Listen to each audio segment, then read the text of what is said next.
गोविंद हरे मुरारे, हे नाथ नारायण वासुदेवा।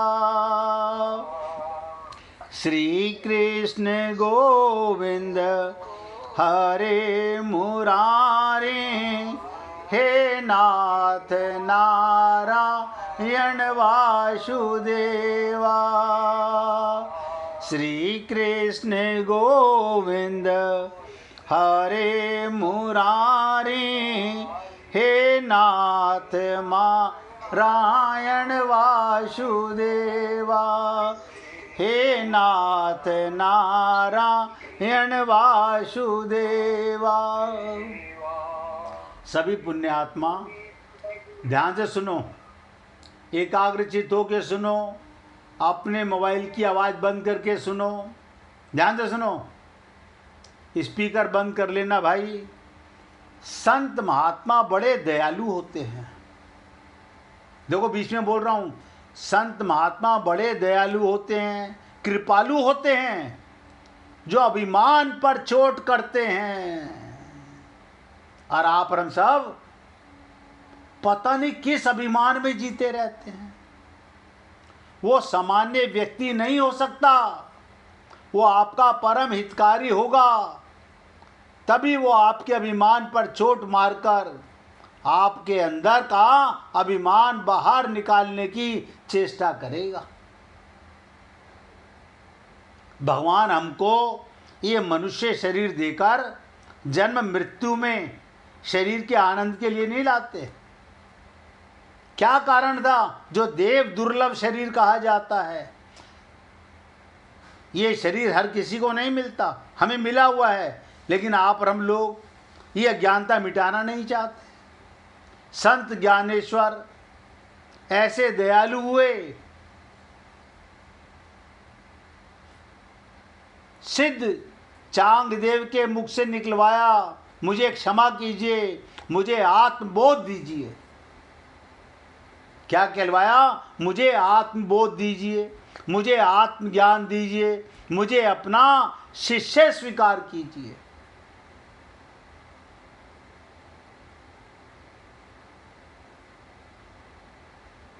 अब आप सोचिए,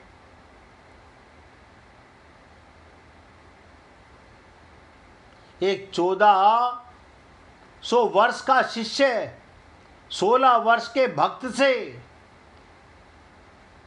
शिष्य होने की भीख मांग रहा है कि मुझे अपना गुरु बना लीजिए और मुझे अपनी शरण में ले लीजिए। इतनी आसानी से जीव मानता नहीं है। गुरु और शिष्य की उम्र नहीं होती, दोनों ही परमात्मा एक उम्र के होते हैं। हमारे शरीर की उम्र बड़ी छोटी हो सकती है, आत्मा सबकी एक उम्र की होती है। और फिर कहता है मुझे अपना शिष्य स्वीकार कीजिए।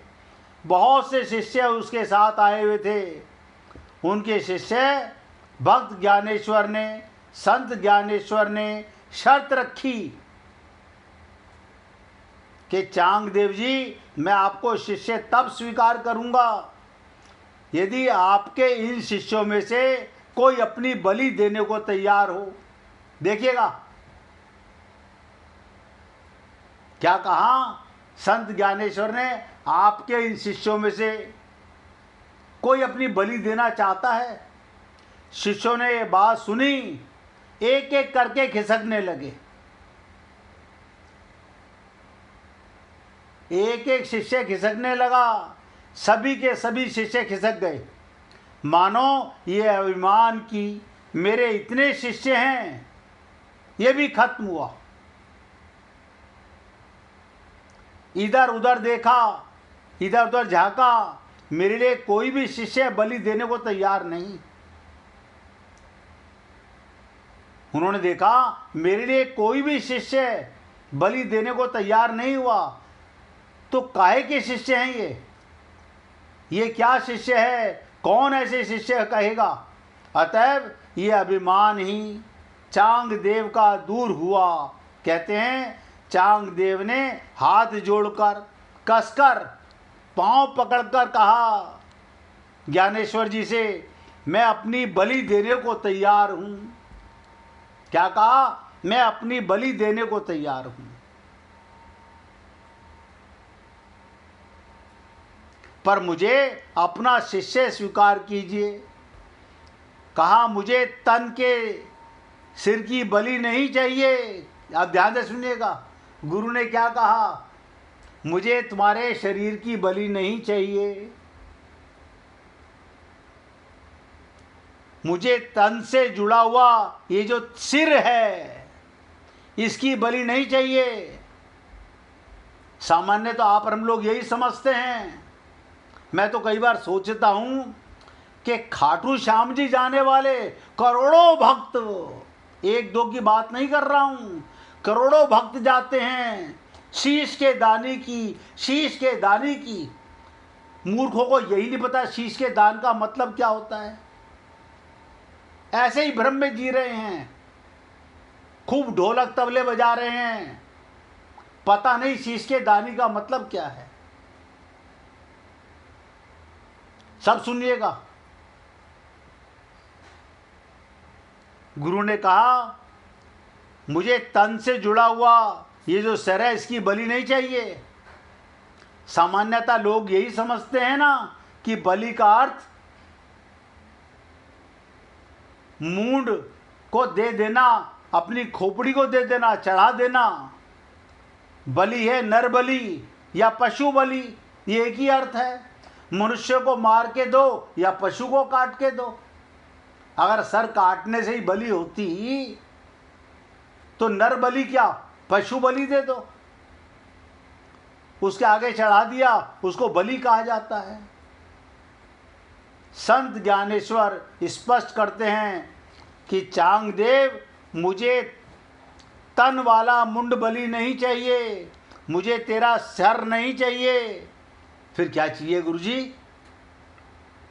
आप ध्यान दीजिएगा, ये बीच में आपको भगवान के गीता के ज्ञान के बीच में सुना रहा हूँ कि आप और हम लोग शरणागति का अर्थ कभी आज तक तो समझ नहीं पाए। अब समझ लीजिएगा इस कथा के माध्यम से। क्या कहा? मुझे तेरा अहम चाहिए, अहम की बलि चाहिए। अपने अहम की बलि दे दे। जो ये सोचता है मेरे इतने शिष्य हैं, जो ये सोचता है मेरे इतने आश्रम हैं, जो ये सोचता है मैं गुरु हूँ, मेरे इतने शिष्य हैं, मैं इतना बड़ा हूँ, मेरे इतने बड़े बड़े आश्रम, मैं इन सिद्धियों का मालिक हूँ, ये मैं करने वाला जो सर है ना, मुझे उसकी ज़रूरत नहीं है। जिसे अहम कहा जाता है, मैं तुझे दीक्षा दूंगा, तब मैं तुझे नाम दूंगा, तब मैं तुझे अपना शिष्य बनाऊंगा।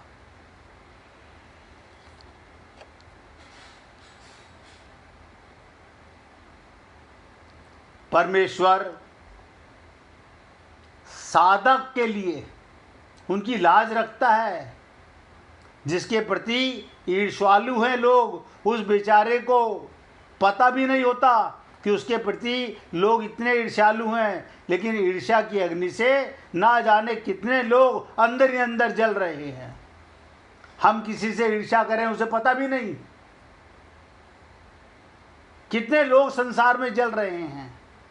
किसी का हमसे ऊंचा मकान बन जाए हमें ईर्ष्या होती है। मकान उसका बन रहा है, पैसा उसका लग रहा है, हमें ईर्ष्या हो रही है। ऐसी स्थितियों में हे पुण्य आत्माओं, कबीर साहब की बात आती है ध्यान में। कबीर साहब की ख्याति को देखकर अनेक संत महात्मा, सामान्य व्यक्ति भी ईर्ष्यालु हो गए। खास तौर से काशी के ब्राह्मण पंडित कबीर से नफरत करने लगे, बहुत ईर्ष्यालु हो गए। उन्हें पता नहीं, उन्हें नीचा दिखाने के लिए, देखो नीचा दिखाने वाला किस प्रकार से डंक मारता है। आप सोच नहीं सकते किस प्रकार से नीचा दिखाना है। उन्हें कबीर साहब को आज चिट्ठियां भेज दी पंडितों ने।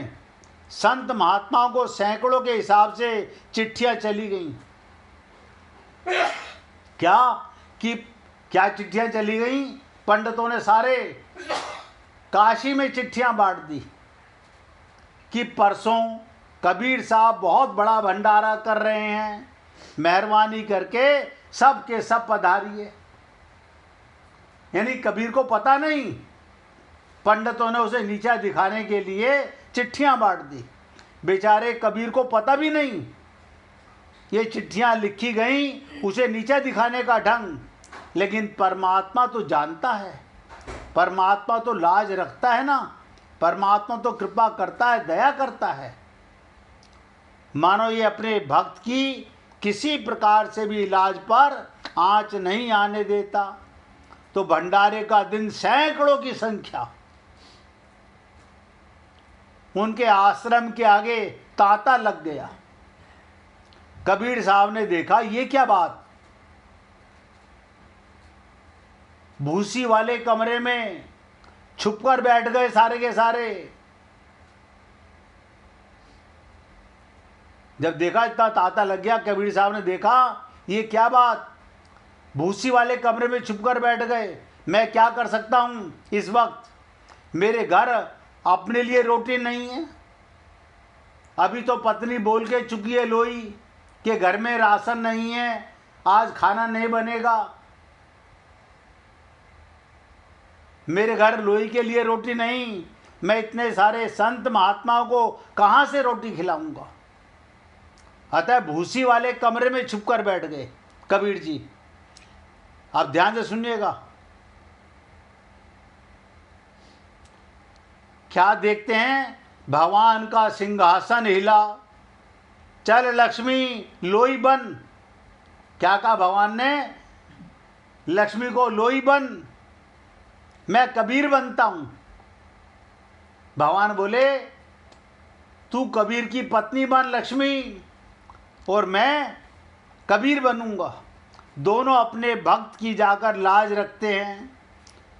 अनेक देवी देवता को साथ लेकर जो सेवा कर सकते हैं, एक बैलगाड़ी के ऊपर आगे कबीर साहब बैठे हुए हैं, साथ लोई बैठी हुई है, ढेर सारा सामान लेकर भजन कीर्तन करते हुए भंडारा हुआ। ऐसा भंडारा काशी में कभी किसी ने देखा नहीं, उन संत महात्माओं ने कभी देखा नहीं। ऐसा भोजन, ऐसा स्वादु भोजन जिंदगी में पहले कभी खाया नहीं। तो परमात्मा ने अपने भक्त की लाज रखी। जब सब कुछ समाप्त हो गया तो कबीर साहब बाहर निकले भूसी वाले कमरे में से, इतना ही कहा, ना कुछ किया ना कर सका, ना कुछ किया शरीर, जो कुछ किया सो हरि किया, कहत कबीर कबीर। अब आप सोच के देखो, आप हम लोगों का बड़ा वहम रहता है, हमने भंडारा किया, हमने वहां भंडारा किया। अरे मूर्ख, ये अज्ञानता अहम ही तो है। तो क्या कहा संत ने कि मैं तेरा अहम लेना चाहता हूं। अब आप बताइए, हम किसी गुरु की शरण जाएं और अहम देना ना चाहें तो भगवत प्राप्ति होगी कैसे। आजतक तो यही होता आ रहा है, हम पैसा दान करके भंडारा लगा के बहुत खुश होते हैं, और लोग तो यहां तक निकलते हैं हमने इतने भंडारे कर दिए हैं, हमने इतने भंडारे कर लिए हैं। भगवान भी हंसता होगा कि तेरे को अपने सांस लेने की ताकत तेरे अंदर नहीं है। अगर मैं अंदर से माइनस हो जाऊं तो तू सांस नहीं ले सकता, और तू भंडारे कर रहा है। लेकिन आज तक ऐसा ही होता आ रहा है संसार में। ये बात मैं आपको क्यों बता रहा था कि अर्जुन के माध्यम से भगवान ने हम सब लोगों का कल्याण करने के लिए, हमारे को इस देह में भगवत प्राप्ति ना हो पाने का कारण क्या है, अज्ञानता, अहम। और किस चीज का अहम है, क्या है हमारे पास। आप सोचो, इधर सांस निकली उधर खेला खत्म। इधर सांस निकली, उधर खेला खत्म। कोई अपना नहीं, कोई पराया नहीं। तुरंत निकालने का प्रयत्न होने लगता है, लेकिन ये भ्रम नहीं मरता। देखिए, मैं 2-4 मिनट में सत्संग समाप्त करूंगा। आज लगता है मिसिज मेहरा भजन सुनाना चाहती हैं। अच्छा, कोई बात नहीं। मिसिज मेहरा नहीं सुनाना चाहती, कोई भक्त सुनाना चाहे तो निकाल के रखना भैया। अभी ये श्लोक खत्म नहीं हुआ है। इस श्लोक की चर्चा तो कल होगी मूल। अभी तो शुरुआत हुई है इस श्लोक की। अब ध्यान से सुनिएगा। तो भगवान ने क्या कहा? ऐसी तेरी पंडिताई को बातों से ये सिद्ध होता है कि शरीर नाशवान है और शरीरी अविनाशी है। अगर शरीरी स्वयं अविनाशी ना होता तो कुल घाती और कुल के नरकों में जाने का भय नहीं होता। तू बातें तो करता है पंडितों वाली, ज्ञानियों वाली, कि मेरे कुल का नाश हो जाएगा। राजकुमार जी, आवाज बंद कर लो भाई। तू बातें तो करता है कुल घातियों वाली, और तेरे अंदर मृत्यु का भय है। ये तेरा ज्ञान है। पितरों का पतन होने की चिंता नहीं होती। अगर तुझे कुल और पितरों की चिंता होती, उनका पतन होने का भय होता, तो इससे सिद्ध होता कि शरीर नाशवान है। ये शरीर नाशवान है। राजकुमार जी, मैं बंद करूं भैया आपका फोन? और उसके लिए तो भाई समझिए, अटेंड नहीं करोगे तो अपने आप कट जाएगा। मेरे इसमें फोन में बहुत फोन आते हैं। मेरे फोन पे बहुत फोन आते हैं। मैं अटेंड नहीं कर रहा हूं उसको। हाँ, अटेंड ही मत करो, अपने आप कट जाएगा भाई। ठीक है जी। तो शरीर के नाश को लेकर तेरा शोक करना अनुचित है। और आप लोगों को आज केवल इतनी बात बताना चाहता हूं। आप और हम सब लोग किस चीज का दुख मनाते हैं? मिट्टी के शरीर का। आत्मा होकर, परमात्मा के अंश होकर, जब तक इस शरीर में आत्मा परमात्मा है, इसकी खूब सेवा कीजिए, खूब सेवा कीजिए। क्योंकि आपकी सेवा परमात्मा की सेवा है, आत्मा की सेवा है। लेकिन शरीर से आत्मा और परमात्मा के निकलने के बाद आप इसे चांदी की सिंहासन पर फूकिए या चंदन की लकड़ी में फूकिए, कोई फर्क नहीं पड़ेगा। गांव के अंदर तो गोबर के गोसे लगा करके फूका जाता है, और हम लोग पता नहीं कौन सा भ्रम पाले हुए हैं।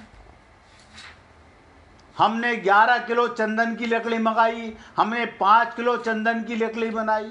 अरे बाबा, ये मिट्टी को तुम किसी चीज में फूकिए, उसे क्या निकलने वाला है? इसलिए पुण्य आत्माओं, निवेदन कर रहा हूं, आज आपके साथ केवल आधे श्लोक की भी चर्चा नहीं कर सका हूं।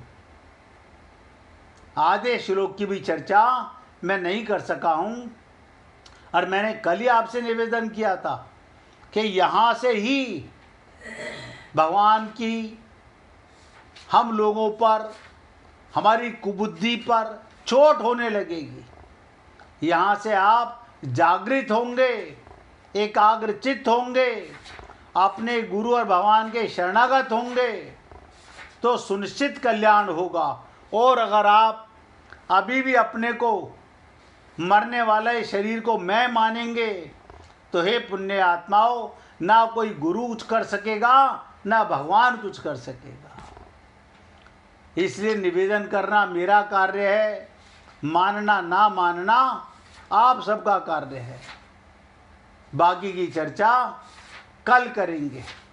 आज अपने शब्दों को यहाँ विराम बोलिए। आप सुनाएंगे भजन? हाँ जी, हाँ जी। सुनाइए। राजकुमार जी भजन सुनाना चाहते हैं भाई, सुनाइए। गीता हृदय भगवान का सब ज्ञान का शुभ सार है। इस शुद्ध गीता ज्ञान से ही चल रहा संसार है। गीता परम विद्या सनातन सर्वशास्त्र परिधान है। पर ब्रह्म रूपी मोक्षकारी नित्य गीता ज्ञान है। यह मोह माया कष्ट में तरना जिसे संसार हो, वह बैठ गीता नाव में सुख से सहज में पार हो। संसार के सब ज्ञान का यह ज्ञान में भंडार है। श्रुति उपनिषद वेदांत ग्रंथों का परम शुभ सार है। गाते जा जन गीत गीता प्रेम से धर ध्यान है। तीर्थ वही भव के सभी सब शुद्ध और मान है। धरते हुए जो ध्यान गीता ज्ञान का तन छोड़ते, लेने उसे माधव मुरारी आप ही उठ दौड़ते। सुनते सुनाते नित्य जो, सुनते सुनाते नित्य जो लाते इसे व्यवहार में, पाते परम पद ठोकरे खाते नहीं संसार में। पारस रूप से लो बने सोना चुए, गीता ज्ञान दिनेश संतृप्ति सागर से तो है। राधे राधे जी, राधे राधे। बोलिए वृंदावन बिहारी लाल की जय। जय जय श्री राधे, जय जय श्री राधे। बोलिए लाल जी का मंगल हो, सभी भक्तों का मंगल हो। सबको राधे राधे भैया, सबको राधे राधे भाई, राधे राधे, राधे राधे भैया, राधे राधे। सबको राधे राधे जी, राधे राधे जी। राधे राधे भाई, राधे राधे।